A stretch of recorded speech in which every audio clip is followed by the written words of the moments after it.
B. Buat pertanyaan utama. A. Ambil pelajaran. C. Gali mimpi bersama. C. Jabarkan rencana. Dan A. Atur eksekusi. Visi guru penggerak, terwujudnya peserta didik yang beriman, bertakwa kepada Tuhan Yang Maha Esa, dan berakhlak mulia, berkarakter, unggul dalam prestasi, dan berbudaya lingkungan. Prakasa perubahan, terwujudnya peserta didik yang berakhlakul karimah. Tahapan Bagja berdasarkan prakasa perubahan diri. Tahapan Bagja yang pertama adalah B. Buat pertanyaan utama. Pertanyaannya adalah, apa yang harus saya lakukan untuk mengembangkan pembiasaan religius untuk meningkatkan akhlak mulia anak? Tindakan atau penyelidikan yang perlu dilakukan untuk menjawab pertanyaan tadi, yang pertama, mengajak kepala sekolah, pengawas sekolah, rekan sejawat untuk bertukar pikiran terkait pentingnya pembiasaan kegiatan religius untuk meningkatkan akhlak mulia anak. Dan tindakan yang kedua adalah membaca literatur yang berkaitan dengan kegiatan yang dapat mengembangkan pembiasaan religius untuk meningkatkan akhlak mulia anak. Tahapan yang kedua adalah A. Ambil pelajaran. Pertanyaannya, yang pertama, bagaimana cara meningkatkan nilai religius anak? Yang kedua, apa potensi yang saya miliki agar dapat memberikan kekuatan untuk mencapai nilai religius anak? Yang ketiga, usaha apa yang sudah saya lakukan agar mencapai nilai religius tersebut? Yang keempat, bagaimana dukungan orang tua dan masyarakat dalam meningkatkan nilai religius? Sedangkan tindakan atau penyelidikan yang perlu dilakukan untuk menjawab pertanyaan tadi, yang pertama, mencari referensi atau informasi sekolah yang sudah berhasil menerapkan nilai religius. Yang kedua, mencari sumber referensi dari berbagai macam literatur, internet, buku, ataupun tokoh-tokoh masyarakat. Yang ketiga, berdiskusi dengan kepala sekolah, pengawas sekolah, teman sejawat, wali murid, ataupun tokoh masyarakat.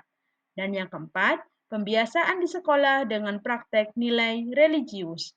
Yang terakhir, mengajak wali murid ikut mengawasi dan ikut berpartisipasi. Tahapan pada Bagja yang ketiga adalah G. Gali mimpi.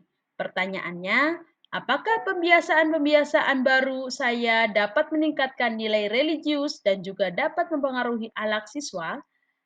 Tindakan atau penyelidikan yang perlu dilakukan untuk menjawab pertanyaan tadi adalah, yang pertama, membuat deskripsi sikap dalam merespon kesalahan peserta didik. Yang kedua, membuat deskripsi sikap dalam merespon akhlak positif peserta didik.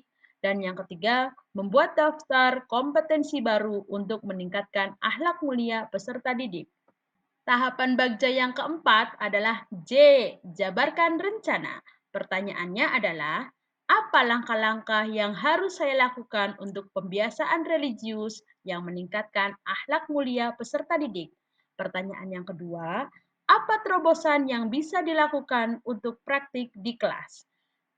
Tindakan atau penyelidikan yang perlu dilakukan untuk menjawab pertanyaan tersebut adalah, yang pertama, membuat daftar pertanyaan dan berdialog dengan siswa tentang budaya 5S. Salam, sapa, senyum, salim, dan santun. Sementara yang kedua, terobosan saya yaitu sebelum KBM berlangsung, setelah berdoa dilanjutkan anak membaca Asmaul Husna bersama-sama. Setiap hari Jumat latihan bersedekah dan sebulan sekali diadakan kegiatan berbagi peduli kasih dengan warga sekitar dan sumber dananya dari sedekah atau infak yang dikumpulkan setiap hari Jumat. Tahapan terakhir pada Bagja yang kelima adalah A. Atur eksekusi. Pertanyaannya adalah, siapakah yang bisa membantu mengarahkan sekaligus memantau saya di sekolah agar saya secara konsisten melaksanakan pembiasaan akhlak mulia? Nah, tindakan atau penyelidikan yang perlu dilakukan untuk menjawab pertanyaan tadi adalah mengajak rekan sejawat atau kepala sekolah atau pengawas sekolah untuk secara berkala mengobservasi kelas saya. Terima kasih sudah menonton video dari saya. Wassalamualaikum warahmatullahi wabarakatuh. Salam guru penggerak.